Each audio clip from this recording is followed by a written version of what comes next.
नमस्कार दोस्तों, मैं गौरव शर्मा स्वागत करता हूं आप सभी का आपके अपने YouTube चैनल अध्ययन कोचिंग पॉइंट में। तो दोस्तों आज का टॉपिक है क्रमचय और संचय।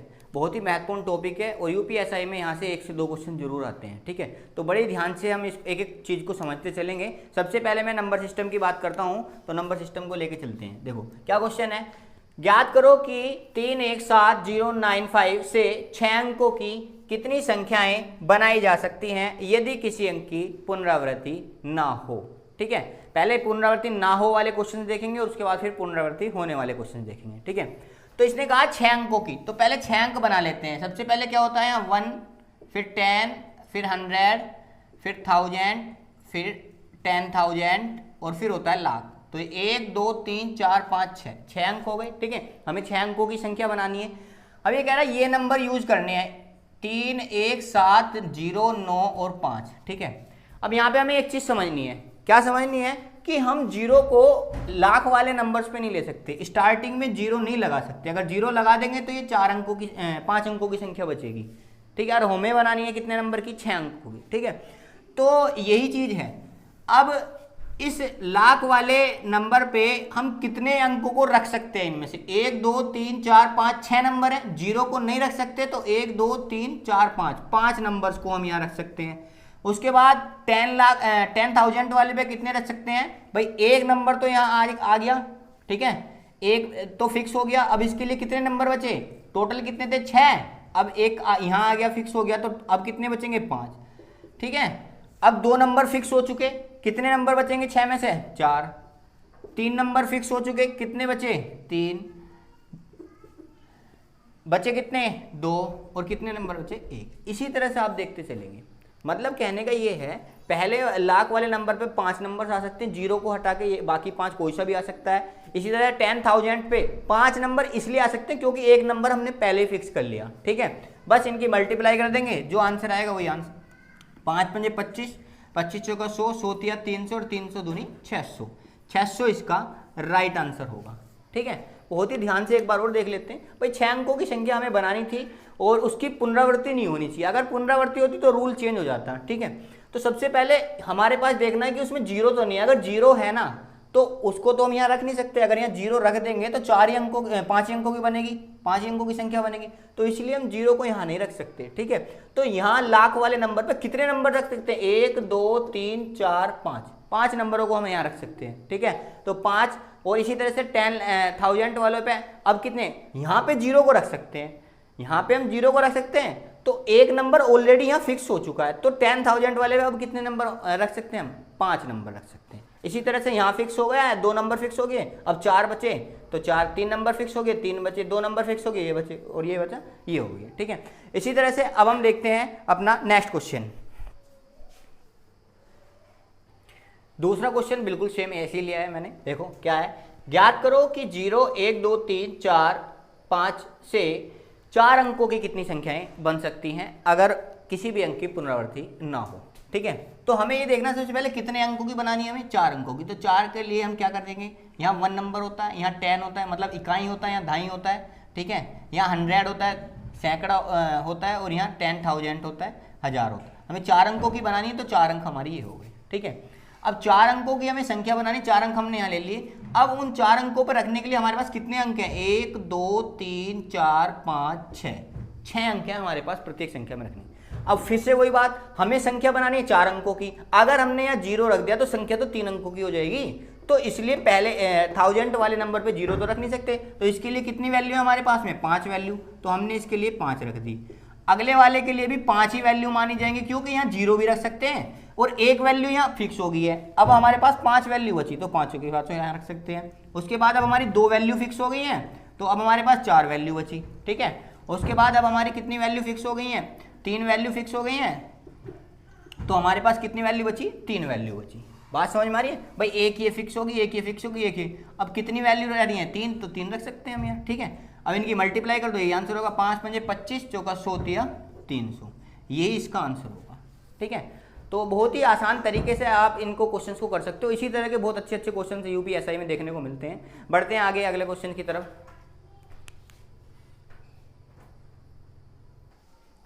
नेक्स्ट क्वेश्चन आपका आ जाता है ये, ज्ञात करो कि 3 अंकों की कितनी संख्या हैं जिनमें अंकों की पुनरावृत्ति नहीं होती तथा सभी अंक सम हैं।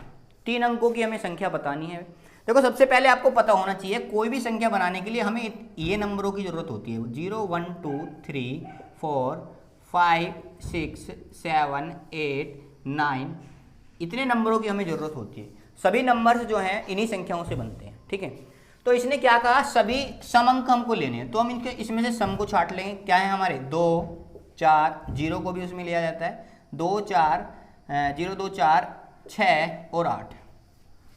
सभी अंक जो हैं सम आने के लिए हमारे पास इतने नंबर हैं। अब हमें कितने अंकों की संख्या बनानी है, हमें जो बनानी है वो 3 अंकों की संख्या बनानी है। तो क्या एक 1 ले लेंगे, 10 ले लेंगे और 100 ले लेंगे, ठीक है, इकाई, दहाई और सैकड़ा। अब इनके द्वारा हमें 3 अंकों की संख्या बनानी है।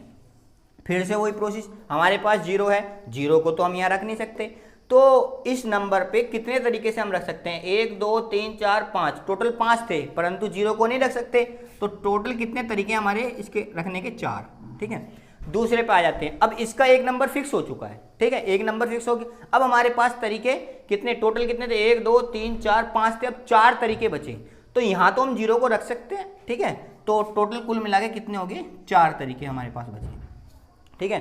उसके बाद क्या आता है, अब आता है तीसरा नंबर। अब उसके पास, अब यहाँ पे हमारे पास 4 तरीके थे, 0 हटा के, अब भी यहाँ 4 तरीके थे, ठीक है। अब दो अंक फिक्स हो चुके हैं हमारे, 2 अंक कोई से, तो कितने तरीके बचेंगे, 3 तरीके।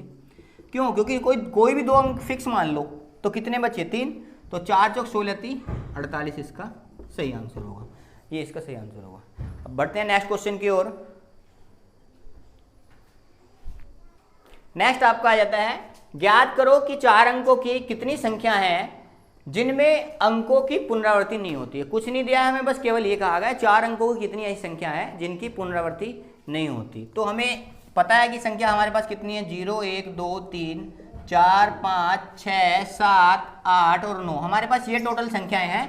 इनके द्वारा हम जो है कोई भी संख्या हम बना सकते हैं। हमें 4 अंकों की बनानी है, तो 4 अंक ले लेंगे, 1 10 100 और 10,000, ये हमने 4 संख्या ले ली, ठीक है। और फिर से वही प्रोसेस है भाई, 0 हमारे पास है तो यहाँ 0 तो ले नहीं सकते, तो टोटल कितने यहाँ प्रायोरिटी है यहाँ रखने की, 1 2 3 4 5 6 7 8 9, तो 9 तरीके से हम इस नंबर को फिल कर सकते हैं, ठीक है। अब नेक्स्ट यहाँ हम 0 को रख सकते हैं भाई, एक नंबर फिक्स हो गया, टोटल नंबर 10 थे, बचे कितने, 9 नंबर, 0 को लगा के, तो यहाँ हम 0 को फिक्स कर सकते हैं, तो पूरे 9 नंबर लेंगे यहाँ पे, ठीक है। अब यहाँ 2 अंक हमारे फिक्स हो चुके हैं, कितने अंक फिक्स हो चुके हैं, 2 अंक फिक्स हो चुके हैं। अब तीसरा अंक के लिए हमारे पास कितने नंबर बचेंगे, 8 नंबर। चौथे अंक के लिए हमारे पास कितने बचेंगे, 7 नंबर, ठीक है। तो इसी तरह से अब हम इसको कैलकुलेट कर लेंगे, 9 9 81 और मल्टीप्लाई 56। कैलकुलेट करने का तरीका, इसकी पहले 5 से मल्टीप्लाई, 5 एकम 5 और 5 अट्ठे 40, ये हो गया, 0 लगा दी, और 6 एकम 6 और 6 अट्ठे 48, 13 का 3 का, ये आ गया आपका 45 36, ये इसका सही आंसर होगा, ठीक है। नेक्स्ट क्वेश्चन देख लेते हैं।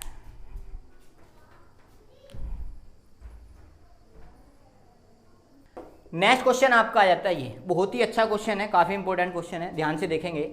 अंक 0 1 2 3 5 7 9 में से कम एक अंक लेकर कितनी संख्याएं बनाई जा सकती हैं जबकि किसी अंक की पुनरावृत्ति ना हो, ठीक है। तो इसे देखो कैसे करेंगे। सबसे पहले इसकी इस बात पे ध्यान देना होगा, हमें क्या कहा है इसने, कम से कम एक का मतलब ये है भाई कि एक तो है ही है, 2 अंकों की भी हो सकती है, 3 अंकों की भी हो सकती है, 4 अंकों की भी हो सकती है, 5 अंकों की भी हो सकती है। जितने यहाँ नंबर्स दिए हैं उनके हिसाब से भाई 1 2 3 4 5 6 7 अंक दिए हैं, तो 7 अंकों तक की हम कोई भी संख्या बना सकते हैं, क्योंकि इसने कहा कम से कम एक होनी चाहिए, ठीक है। तो कैसे करेंगे हम, देखो सबसे पहले 1 अंक के लिए ले लेते हैं, हमें 1 अंक के लिए, अब उस 1 अंक के लिए हम कितनी नंबर्स यहाँ रख सकते हैं, ये ध्यान से देखेंगे। 1 2 3 4 5 6 7, हमारे पास 7 नंबर है, परंतु हमें 1 अंक की संख्या बनानी है, तो उसके लिए हम 0 तो यहाँ रख नहीं सकते, क्योंकि 0 तो कोई संख्या नहीं मानी जाती है ना, ठीक है। तो 0 नहीं रख सकते, तो हमारे पास 7 में से बचे कितने अंक, 6, तो हम 1 अंक की संख्या को 6 तरीके से भर सकते हैं। दूसरा, अगर 2 अंकों की संख्या है, अगर 2 अंकीय संख्या है, यहाँ भी मैं अंकीय लिख देता हूँ, कभी आप कंफ्यूज हो जाए, ठीक है। 2 अंकीय संख्या है, इसे हम कितनी तरीके से भर सकते हैं, तो पहले अंक को मैंने बताया, जो जो आपका लास्ट वाला अंक रहेगा उसको तो आप 6 तरीके से भरेंगे, क्योंकि 0 तो आप पहले लिख नहीं सकते, अगर 0 लिखोगे तो वो एक अंक की संख्या हो जाएगी, ठीक है। और दूसरे वाला जो है, अब एक अंक फिक्स हो गया 7 में से, बच्चे कितने 6, तो इसे भी आप 6 तरीके से भरोगे, तो मतलब हो गया आपका 36, ठीक है। 3 अंकों की अगर संख्या आ जाती है, 3 अंकीय संख्या, अगर 3 अंकीय संख्या आ जाती है तो वही पहला अंक 6 तरीके से, दूसरा भी 6, अब 2 अंक आपके फिक्स हो गए, 7 अंक थे, तीसरा 5 तरीके से भरा जा सकता है, तो 6 छंग 36 पंजे 180 हो जाएगा। 4 अंकीय संख्या को हम देखेंगे, 4 अंकीय संख्या कैसे लिखेंगे, तो वही 6 गुना 6 गुना 5, और अब हमारे पास कितने अंक बचे 4, ठीक है, तो 18 चौक 72 720 हो जाएगा। 5 अंकीय संख्या की अगर मैं बात करूं, 5 अंकीय संख्या के लिए हम कैसे करेंगे भाई, 6 गुना 5 गुना 4 गुना 3, तो ये हो जाएगा 2160 भाई, 7 7 21 20 60। और अगर मैं बात करूं 6 अंकीय संख्या की, 6 अंकीय संख्या की, तो उसके लिए यही प्रोसेस है, 6 गुना 5 गुना 4 गुना 3 गुना 2, ठीक है, 3 गुना 2 तक, तो ये कितना हो जाएगा भैया 4360। अब लास्ट बचा हमारे पास 7 अंकीय संख्या। 7 अंकीय संख्या को हम कैसे करेंगे, ये इतना तो हमारा 4360 आ ही रहा है, और मल्टीप्लाई एक अंक को ले लेंगे। आप यहाँ से डायरेक्टली भी कर सकते हैं भाई, 6 गुना 5 आ रहा है 180 गुना 4 कर दो, फिर 720 आ जाए, 720 गुना 3 कर दो। जैसे अब यहाँ पे तुम्हारा 4360 आ गया, 4360 गुना 1 कर दिया, डायरेक्टली भी कर सकते हैं। अब इन सभी को हम जोड़ लेंगे, टोटल प्रायोरिटी हमारी आ जाएगी कि कितनी संख्याएं हमारी हो सकती हैं, ठीक है। इन सबको जोड़ेंगे, सभी को जोड़ने के बाद जो आंसर आएगा वो आपका आंसर होगा, ठीक है। शायद 11,700 कुछ के करीब आंसर आएगा, 11,472 के करीब, ठीक है। तो ये आपका सही आंसर होगा।